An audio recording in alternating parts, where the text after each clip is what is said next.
Hi guys, welcome back to the shop. Got another project on the Yamaha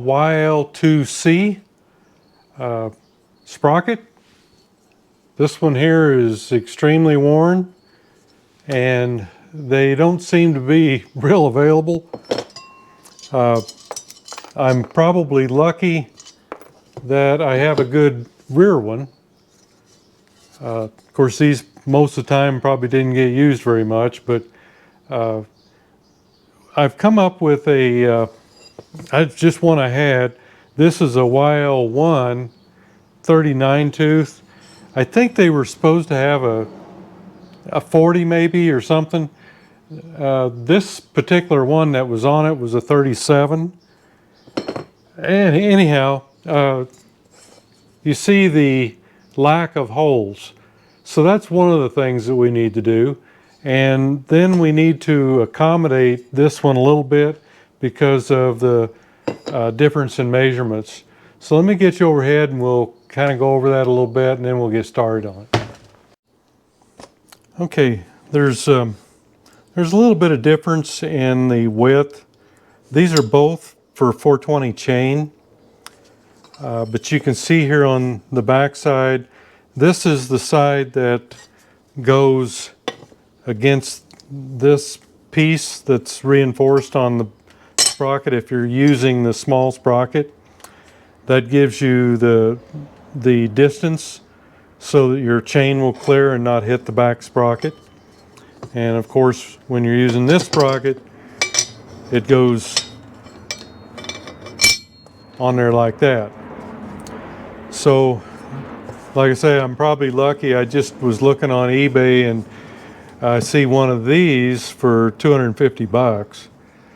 I think before I would do that, I would probably, I doubt that you're going to find this. Sprocket Specialties might be able to do those for you, but I think I would think about a spacer to get this drop out here. But anyhow, I don't have to deal with that. I've got this one, but this one I need to do something with because this is the one most time you're going to use.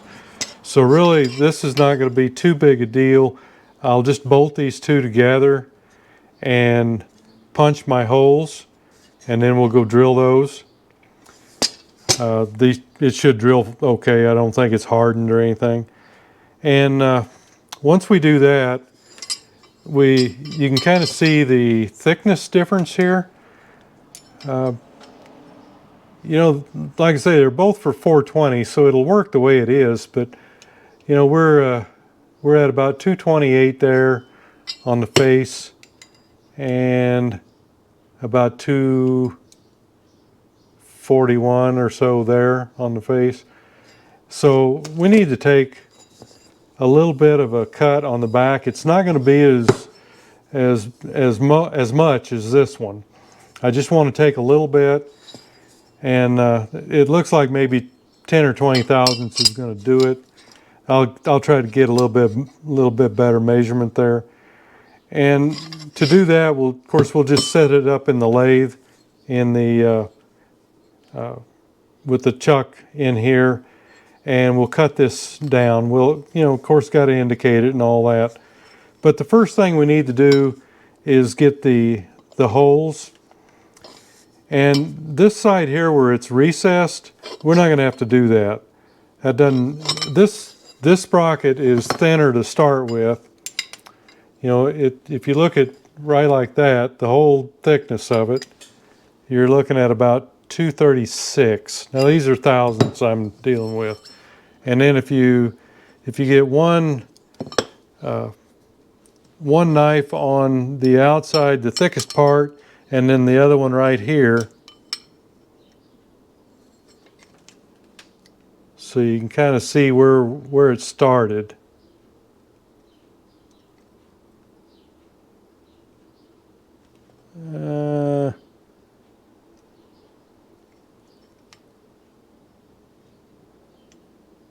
We're at about 0.3, something like that, 303. So I think this undercut here was primarily to keep it out of the range of the bolts and the locks there. And of course this, the pins, I don't think they, yeah, they do stick through. But, you know, at the end of the day, what we need to do on this is the measurement we get here between these two, which is about 0.211, we need to be able to get between these two. And I can't do that. I'll gain a little bit by when I cut this down back here, but not much. And I thought, well, I can make a spacer, but I think this is probably the easiest way to go about it. These washers that were trimmed off here just about do it. It's almost identical.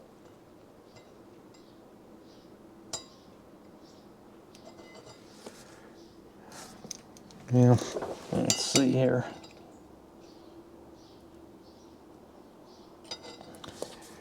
Yeah, it's right at, we went from 211 to about 2 to 205.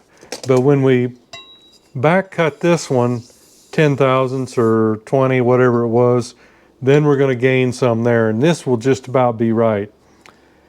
I would rather have a solid spacer, but it's going to be very hard to make. I actually went out the garage and found this remnant of aluminum here, which would work. It'd be a lot of work. I'd have to, you know, the hardest part about it is it needs to be so thin. It's about 75 thousandths thick. And, you know, you're looking at about like that. So it's going to be real hard to maintain that, or it will be for me, I think. And I don't know that I'll gain a lot. I think that I'm going to have just as much strength as I need with this. I may have to trim these washers a little bit more. I can't remember how much the hub is in there. It's still on the bike, so I don't know. I'm going to have to look at this again. I may have to do something with those, but I don't think so, because if that was the case, I think we'd have some other troubles. Or I'm going to pull that off and look, but I think we'll be all right with the washers. And I can trim this a little bit yet. Of course, yeah, you'll have a little space here, a little space all the way around here. But, I mean, this thing has got, what, 10 horsepower? I don't think we're going to tear up anything. So, let me kind of get my ducks in a row here. I think the first thing we're going to do is bolt these two together and get our holes sorted out, and then we'll drill those, because those have to be there. The rest of this we can kind of figure out what we need to do as we go along. So let me get that part done. Okay, I'm putting this in here just to make sure that I've got both sprockets centered. I can pull my choke or my chuck up against both of them. And with the hub, you're only limited to being able to get one centered here. So I'll get this tightened up. I'll get two of them tightened, and then I can put the other two in, and you know, it should be pretty darn close.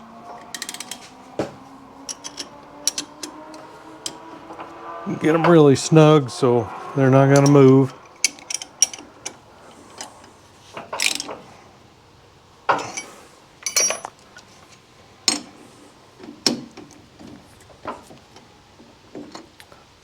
So you can see I can expand these into this area here. There was a little slop if you didn't do it, so I think this feels a lot better. So, you know, if you're off a couple thousandths, it ain't gonna make any difference. but I think this is going to do us real good. I'll go ahead and get the other 2 bolts in, and then we'll mark them. Okay, set it up over here in the vise, and I've got a transfer punch that's just right. And I can go right down into that hole and get it centered.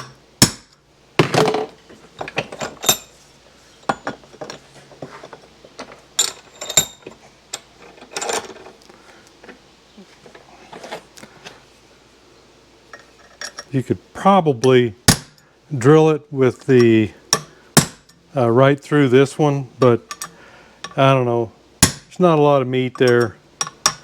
I think we're better off doing it this way, and that way hopefully we can keep everything straight. So we've got those transferred. Okay, so there's our points on each one. Get ready to drill. And we'll go ahead and start these with starter drill so we don't end up wandering all over the place. I've got my gloves on here to,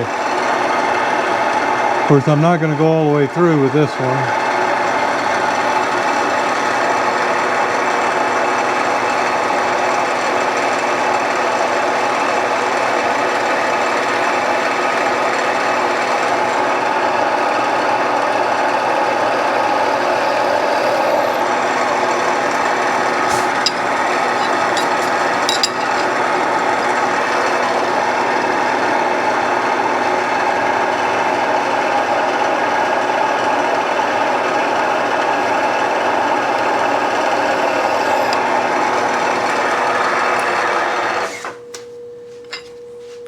So we'll just continue on around and start them all. Okay, I've got this fastened down here. I just don't want this thing to get away from me, so I've got a piece of wood underneath it so I can go through and not hurt my table. And I'm using a Q size bit.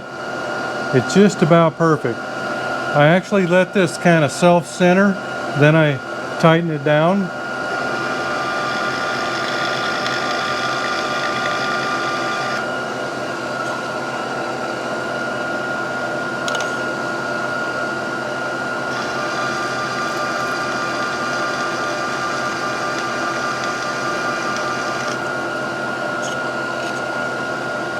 Just taking my time with it. It's kind of time, takes a lot of time to do this, but you just don't want it to catch and go flying across the room and break stuff.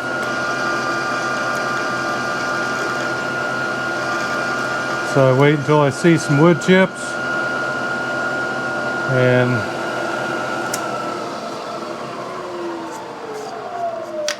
and then I move on to the next one. I just kind of get it close with the drill bit, kind of centering it, and then I go ahead and fire it up and very easily let it find it right there, and then I go ahead and tighten it down.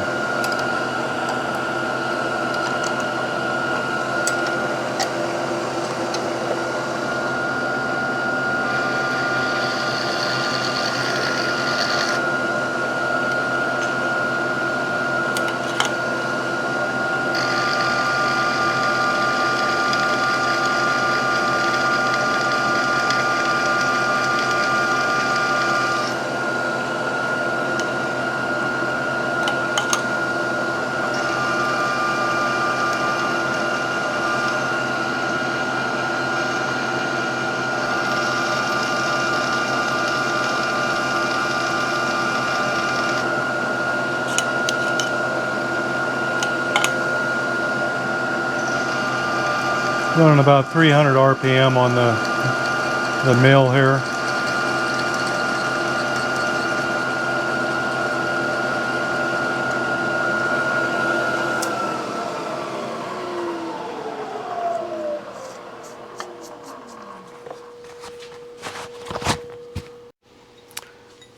we'll just hit all the holes we just drilled with a deburring tool.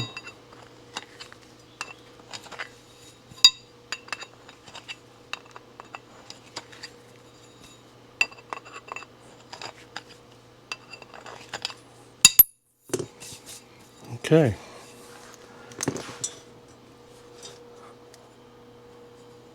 So it's going to go just like that. And our bolts go in right next to them to tighten them up. I've actually got this on backwards. You won't use these. You'll flip the big sprocket over to use this smaller one. But the point here is just to make sure everything aligns, and it does. So we're good on that. Much better than this. So the next thing I'll do is I'll chuck it up in the lathe, and we'll try to take a little bit. We don't have to take as much as this one. I'll have to look at it again, measure it, and make sure it's just maybe 20 thousandths or something like that is all we need to do. Matter of fact, the washers by themselves probably is close to enough because you've got this area here anyway, but it's not quite enough to keep the, see if I can maneuver this chain here. So you've got to have, so I'm afraid that it's touching there, so we've got to get it away from it just a little bit. So that's the purpose of raising this up just a little bit, and that's why they did what they did here. But they started out with a thicker sprocket, about 50 thousandths thicker, and I don't have the luxury. I'm just trying to use what I've got laying around here, and so I don't want to cut the 39 side, the place that's stamped there. So we'll cut this side, and we'll just take off whatever it takes. I think it's about 20 thousandths. So that's the next thing. Okay, I'm starting the skimming of the sprocket here. It helps give it a little more room for the chain. Like I say, we don't need to take off near as much as they did on the other one because this one's not bigger. It's not as big.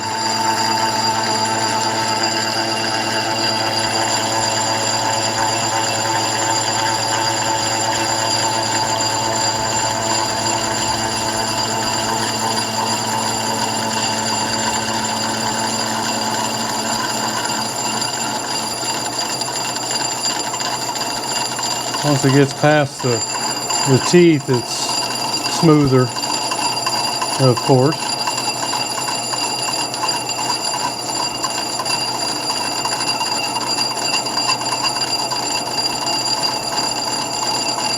This helps give it a little bit more relief between the two sprockets.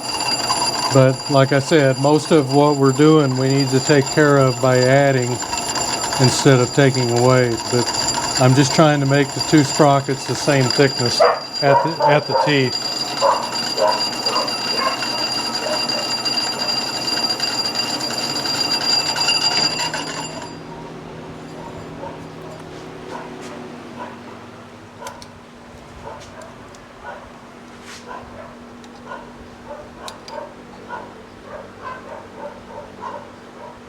Just almost there. We got probably one more cut.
Yeah, I'm going to take 2 more thousandths.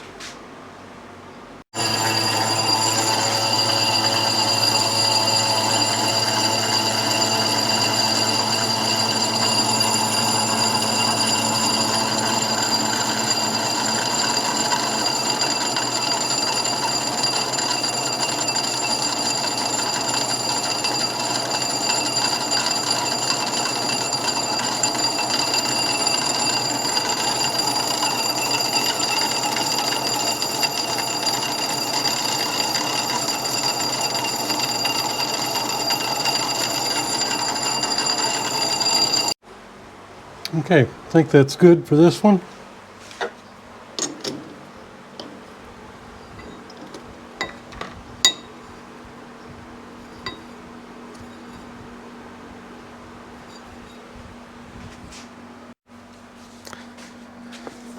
Okay, we'll get this on here. I'm not putting any spacers under it yet. I just want to see what it looks like with it down, and place a chain on it and see where we're at. Oh boy, their chains are, yeah, it won't go on there yet. Needs a little more space. So that's where the washers come in. Okay, the washers are not quite thick enough, so I'm gonna make some real quick, just out of this DOM tubing.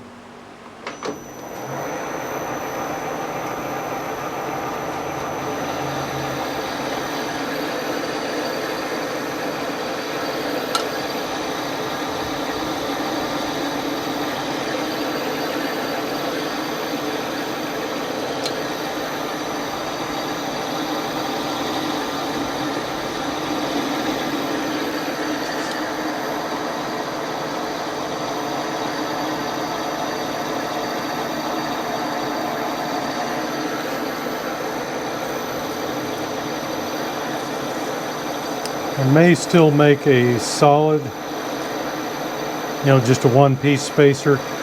I'm going to think about it a little bit. I really don't think this is going to be a problem.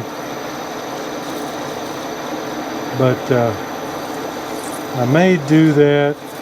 I just got to kind of think of what I really don't want to make it out of aluminum. I would rather have it out of steel. So there's one. Okay, here's my spacers. These were the thickest washers that I had, so these are, I think these were 100, yeah, 0.097 approximately, and I went to about 140, 0.140. So I don't think, like I said, this thing's got all of 10 horsepower.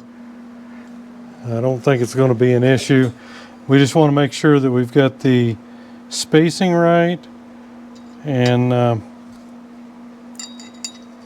the chain as far as how it lines up with the countershaft sprocket.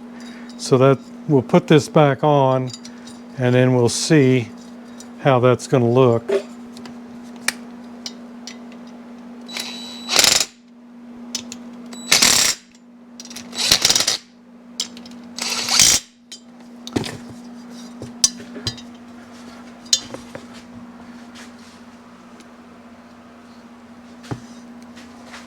Okay, so you see the spacing there now. Kind of see how the washers are in there.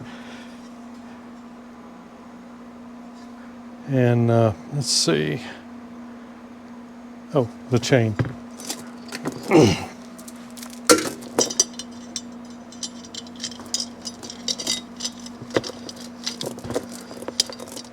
And I think you can see now that we've got a nice gap between the two sprockets here and the chain, or the chain and the back sprocket. You don't need much, but you do need some. And Another thing I was looking at was when you put this on,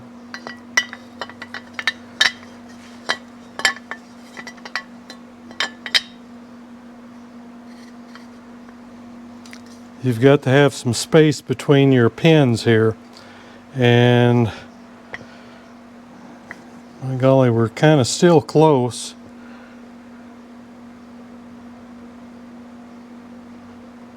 Well, that's built into it. That's nothing we can do about that. Those stick out the other way when they're when it's got the big sprocket on it. It's not hitting it, I don't think. So we should be good there.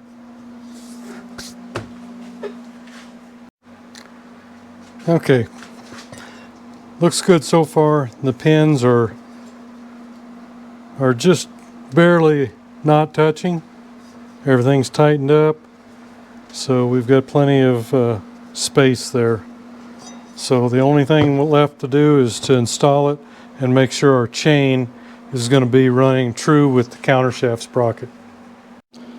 Okay, there it is on the bike, and you can see we've got plenty of clearance between the big chain and the big sprocket and the chain, and between the big sprocket and the chain back here.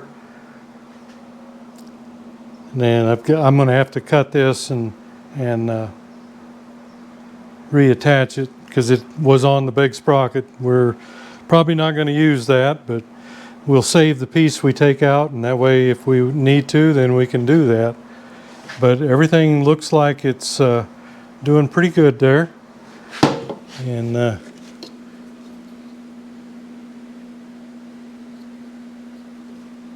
I realize you can't see I really need to have the chain spliced so I can turn it, but it really looks pretty straight to me. I think we're just about where we ought to be. This should show this right in here really good, where we've got plenty of space between this sprocket and the chain, the side of the chain.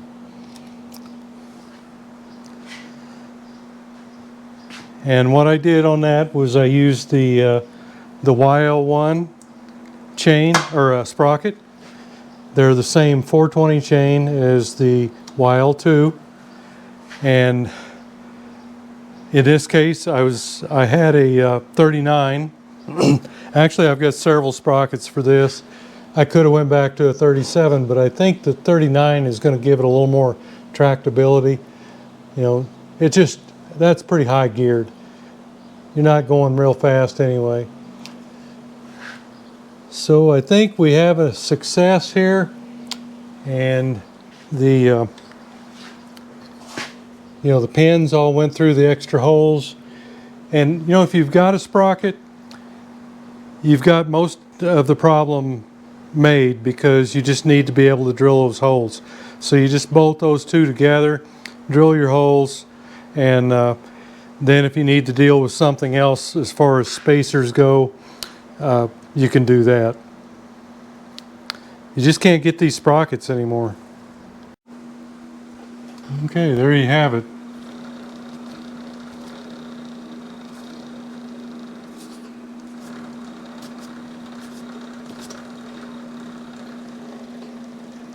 Looks pretty good.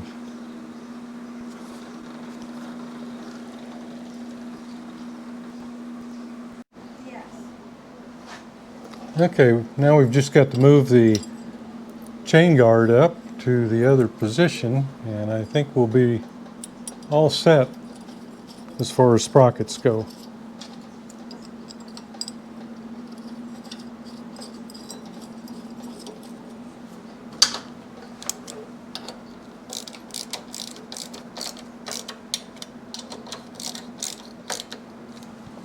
Okay.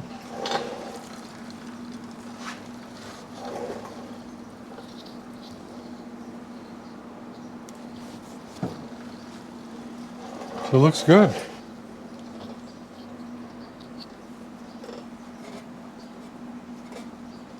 So you've got to you got to hook it up a little bit different. You got to make the spacers, because this sprocket is not as thick as the other one, the one that come on it.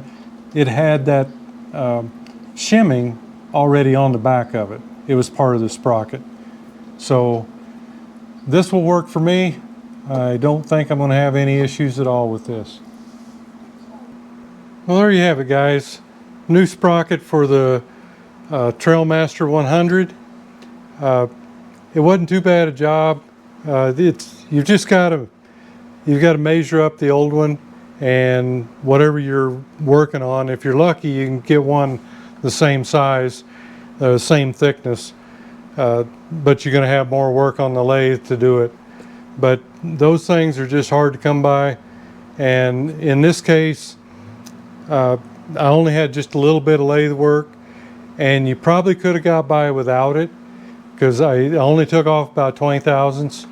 It was just kind of to square up that edge, and that, along with the spacers we put in there, that keeps you away from the big sprocket with the links on the side of the chain.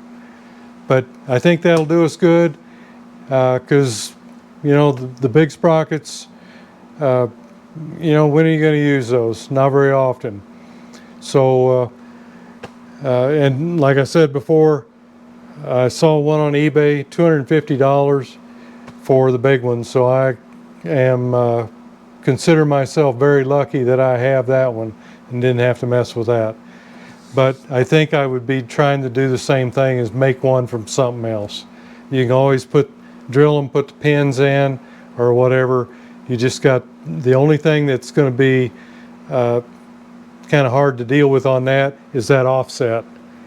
You know, that may be, you know, may just make it so you can't do it. Anyhow, hey, thanks for going along on the ride, and we'll see you next video.